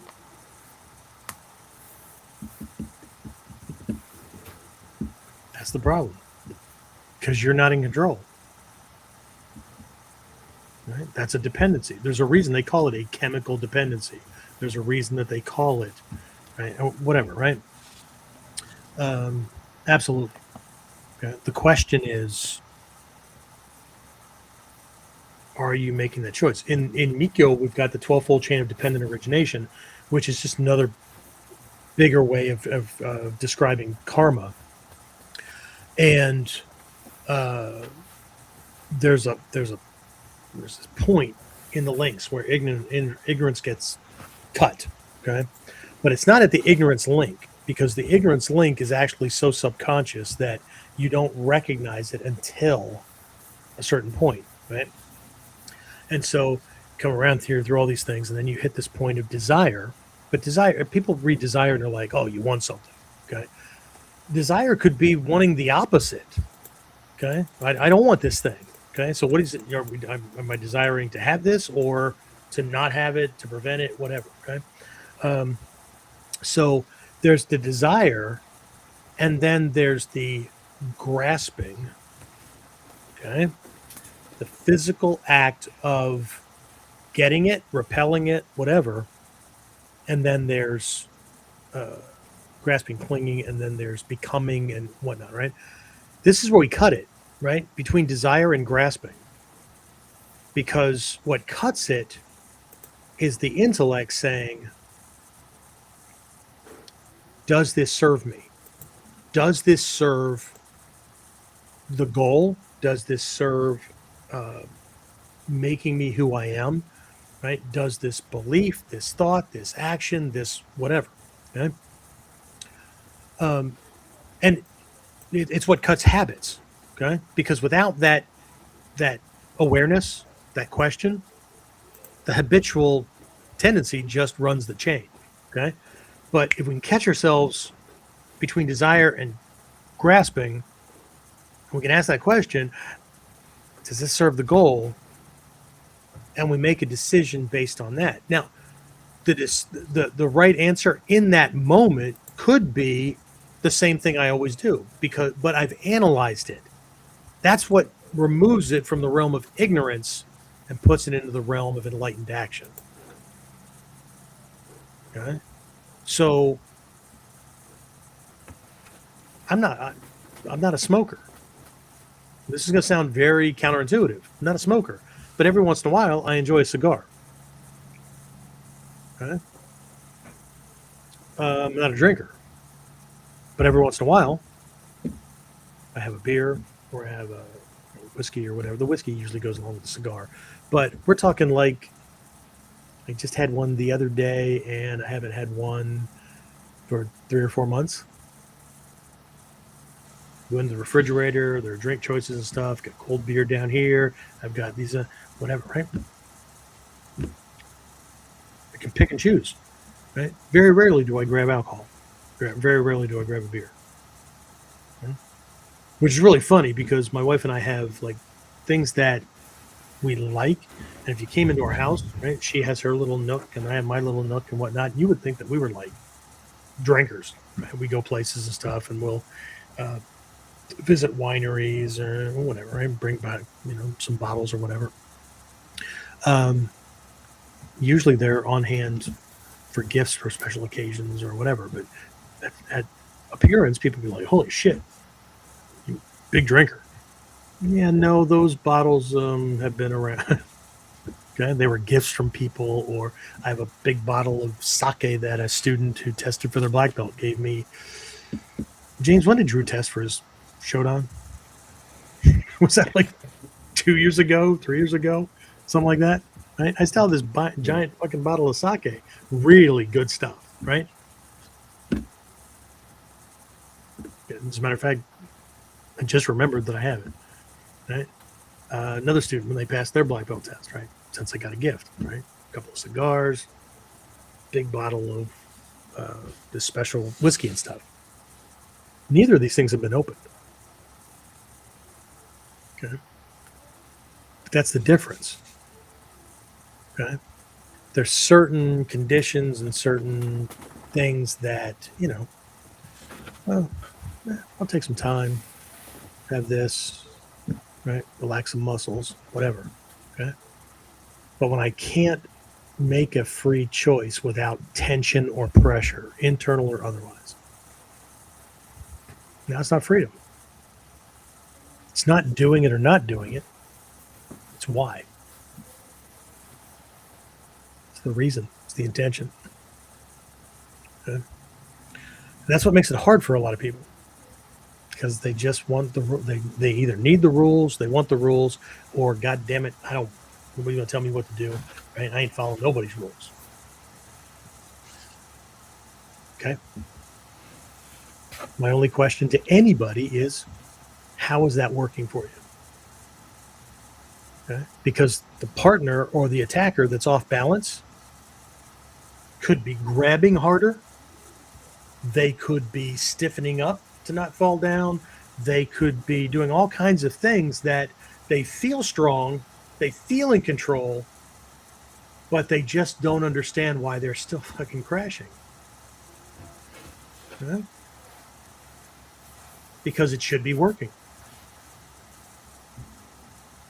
The reason for this series is to make sure that we can wake up to things that we might not be paying attention to.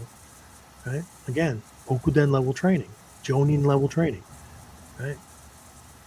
Because we're supposed to be training to protect ourselves against anything or anyone who would be trying to beat, break, or kill us. What most people miss is that includes ourselves.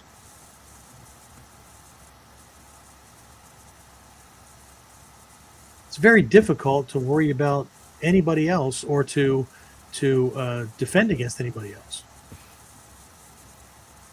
when we're our worst enemy. Okay. All right, let's keep moving. Here's another place that shows up. All right. Most people train almost entirely for the physical side of the martial arts. Okay. They want to be capable. They want to be strong. They want to be able to handle themselves. And there's nothing wrong with that, right? We can all relate to this, right? But over time, age happens, injury happens, our ability to recover quickly changes, right? And if your identity is tied to physical performance, right, then eventually the art, like a lot of other things in life, is just going to become something else you used to do, right? Because if your power depends on youth, it was never stable to begin with. Okay, that was Hatsumi Sensei's epiphany, right? He trained for hours every day to make his body super strong. That was his martial arts world. Most people don't understand that because Hatsumi Sensei has been teaching from that relaxed perspective and these things and whatever, right? That was not him in the early stages, right? If anybody's had a chance to watch the video, or it's the video, but it was originally the Super 8 or 8mm footage that he shot when he trained with Takamatsu Sensei, right? The taijutsu that we're learning, Hatsumi Sensei couldn't do himself because he was so caught in that kind of thing, right? And then he got sick, like as in like life-threatening sick. Okay, it's like an intestinal cancer or something like that, right? Thought he was going to die, and his epiphany was, "Holy shit! That kind of power, that kind of strength, can be taken away just like that." Because it depends on youth, it depends on health, it depends on perfect conditions. But higher level operation, Jonin level, Okuden level, is different. The ability to influence outcomes, to control conditions, doesn't depend on physical dominance. Okay. I truly do believe that for most of us, the goal was never just to fight well. I believe that for most of us, the goal was to control, overcome, and survive bad situations with the least amount of damage and wear and tear in the process, right? Without losing what you value. Okay. And that can improve over time, even with the loss of strength, right? The ability to climb walls, right? And other young man stuff. Okay. 25-year-old me looking forward, that's what he was preparing for. The 63-year-old me, who all the injuries and damage and shit from military service and cop stuff and all that kind of stuff, hips and knees and ankles that don't like me very much, and cervical strain injury and things that I don't talk about because they don't get in the way. Well, I don't want to say they don't get in the way, right? They require the adaptability, flexibility, and adjustments that the art taught me. Okay? It's not about me though, right? It's about you. Okay. And there's something important here, and this is highlighted in the Manzachukai again under one of the guidelines for commanders. Okay? Not everyone's cut out to be a Jonin, and more importantly, not everyone needs to be yet. Okay? This isn't about comparison. It's about alignment. Okay? We'll talk about that more during next episode, right? But if you train beyond your level of alignment, aptitude, understanding, those kind of things, right? You don't accelerate progress. You just create distortion. You create problems. Okay? And that too becomes Kuzushi. Okay? This is one of the reasons I've been building something that I'll be releasing soon, right? As a matter of fact, messages will be going out and everything while I'm in Japan, and we're going to fire this up live after I get back, probably closer to the beginning of June. It's called the Ninpo Gateway Program, okay? Because, again, most people don't need more techniques. Right? They need the right starting point for how to think, how to see, and how to train from where they are and have a clear aim, have a clear point, right? As Zig Ziglar always said, if you aim for nothing, you'll hit it every time. But with litmus tests along the way that have been spelled out for centuries, okay? So that we're not fucking guessing forward and hoping that we're going to get there, okay? So in part one, last episode, right? Episode 306 for those who are keeping track or jumped into this, I don't know, as your first in, right? We looked at what we'd lean on, right? That if lost, if we got kicked out from under us, right? Can unbalance us, right? I mean, think about why we have crutches, why we have canes, the person's already off balance, that's an extra piece of stability that lets somebody to function while they're weak and unbalanced. But they can't get around well without it. It's a struggle, if it's possible at all. Huh? But either way, during this episode, we looked at what quietly, subtly, invisibly, right? At those things that throw us off balance from inside, or that can. It was just a couple of examples, right? Trust me, there's lots more. Okay. And in the next part, okay, the final part in this 3-part miniseries, we'll look at what it takes to build a structure that doesn't collapse so easily. Okay. So perhaps Kuzushi is not only something done to us or by us to somebody else, but Kuzushi is also something we end up doing to ourselves. And often, and that's the point of this episode, we don't even notice it until things stop working. Okay. Now, for those of you in the future, it's not going to matter, right? But for those of you who follow live, part 3, I'm not waiting till I get back from Japan. I'm doing special on scene kind of things and little lessons and whatnot from Japan while we're there. So please make sure you're subscribed or you're on the email list or whatever, because that's the only way people are going to see things. Little KUDEN insights and whatnot along the way during the trip, after class, little things, or at certain points of reference and whatnot. But I know how life works. Okay. So this is not about you. It's about knowing what can happen, how balance can easily be lost. Right. And I don't want to lose the momentum of this series. So next Monday, we'll be in Japan, 13 hours ahead. Okay. As a matter of fact, we'll just be landing at just short of 11 a.m.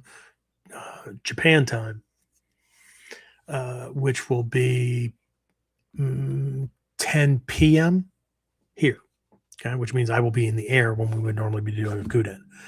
So I'm going to pre-record part 3 and set things up so it goes out normal time. So those of you who are on live and whatnot, 8 p.m. Eastern next Monday, the 11th, it'll be running. Of course, you can always catch the recording afterwards, but I'm going to make sure it still goes out on time so that then I can roll into the insights while in Japan, and then we can be setting everything up, because our spring Ninjutsu training camp is June 12th to the 14th, I believe, and the theme is Japan recap. So a lot of the physical techniques and those lessons and whatnot gained from master teachers and the new Soka and stuff in Japan that we can get in and train with.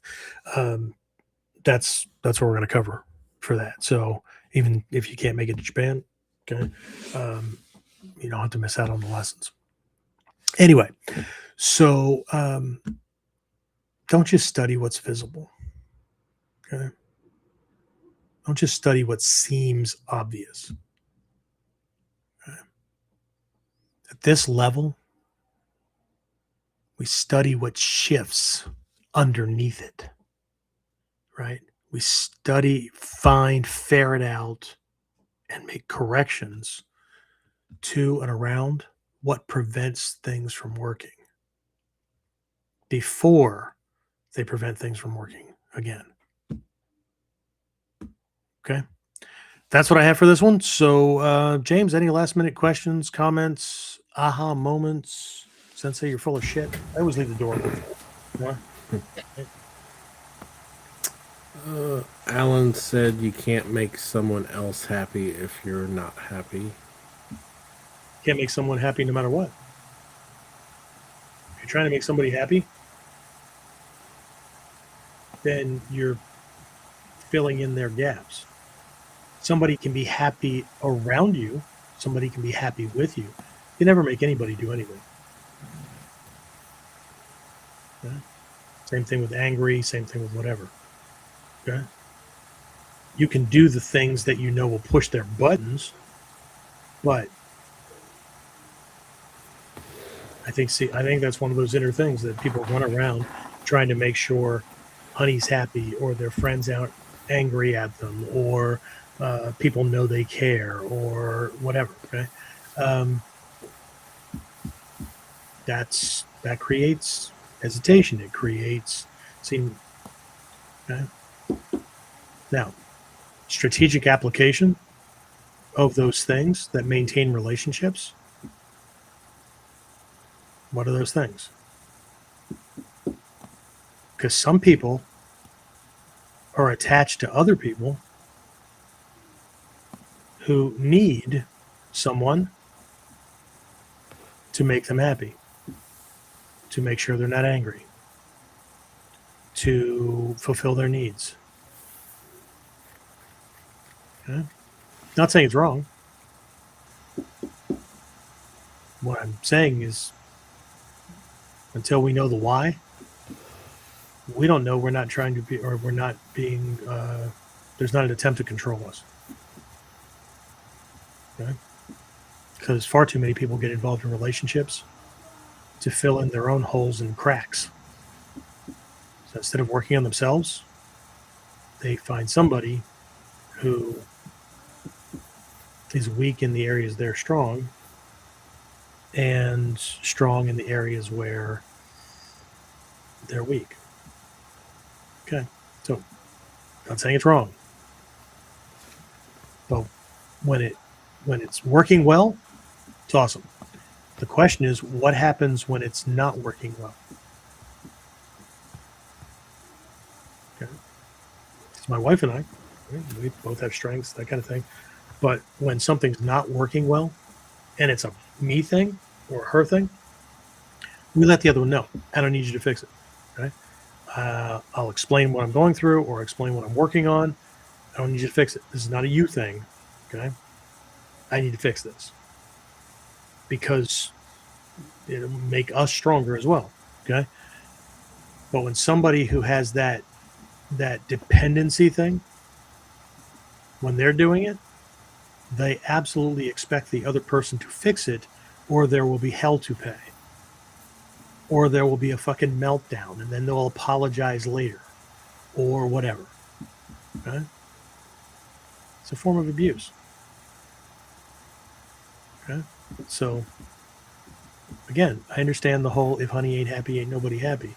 But unless that's a two-way street, and both people aren't kind of balancing that out, right? If it's only a one-way street, that's not balanced. It's not a balanced, mutually beneficial relationship. And I don't care if it's an intimate one, a friendship, parent-child, business. A relationship's a relationship. The question is, are you relating, and does each person bring equal value? Is it a balanced relationship? Can both people stand on their own, or do they need the other person or what the other person brings? And if they don't get that, then they'll be held to pay, or they'll threaten with leaving or whatever. Okay?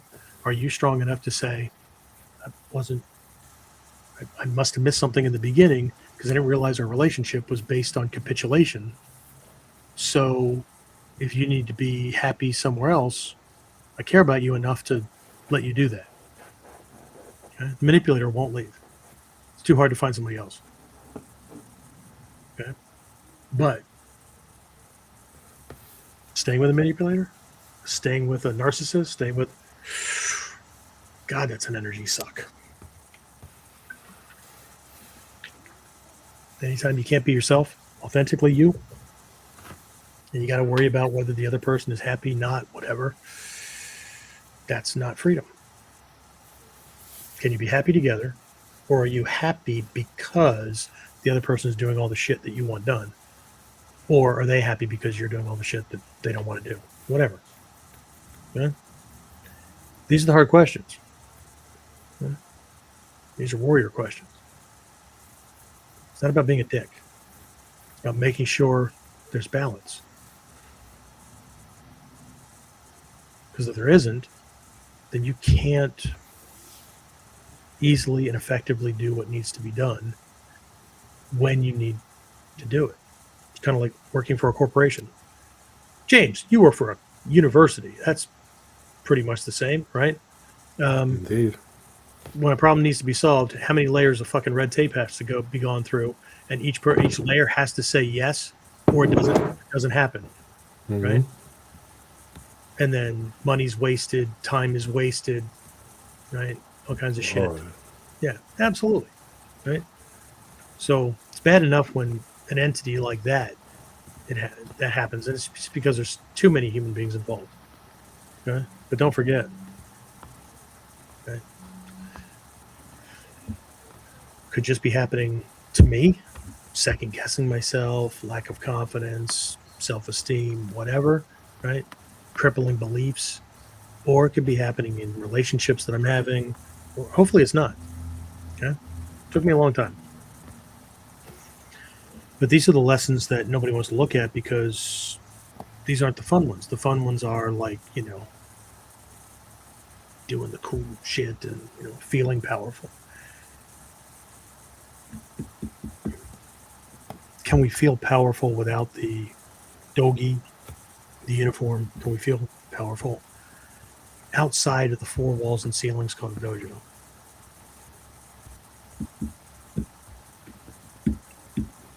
I don't know. That's the question. Okay.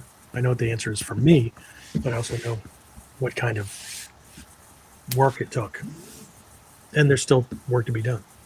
All right. Anything else, James? Carrie said balance in all things. This was very helpful. Thank you. You bet. All right, guys. This was the end of, well, not the end of, but it's the end of part 2 of this 3-part series. I will have the recorded version of part 3 up. It'll be up. I don't know that it won't accidentally go live or whatever beforehand, but the plan is to have it go live for next Monday. All right. So in spirit, I will see you for that one. Otherwise, if you're following all the other lessons and whatnot, don't forget we have Whiteboard Wednesday, 3 p.m. Eastern, this coming Wednesday coming up. And also that will springboard into the Friday Masterclass. And then after that, lessons are going to be they're going to be hit and miss, but they're going to be coming at little either live or recorded kind of little snippets while we're in Japan. And then all this is going to lead to the online program, the Nimpo Masterclass, or the Nimpo Gateway program, which will kick off after we get back. And then we also have our spring needs to camp, and I will also be getting some seminars on where we'll be getting back to our roots with wellness survival training and some other stuff that we haven't done in a while. So that'll be cool. All right. So anyway, that being said, I'm going to go ahead and wrap this up. James, as always, thank you very much for being the behind the scenes ninja. Where I think you like being there. So anyway, that's it. I'll talk to everybody again next time on KUDEN.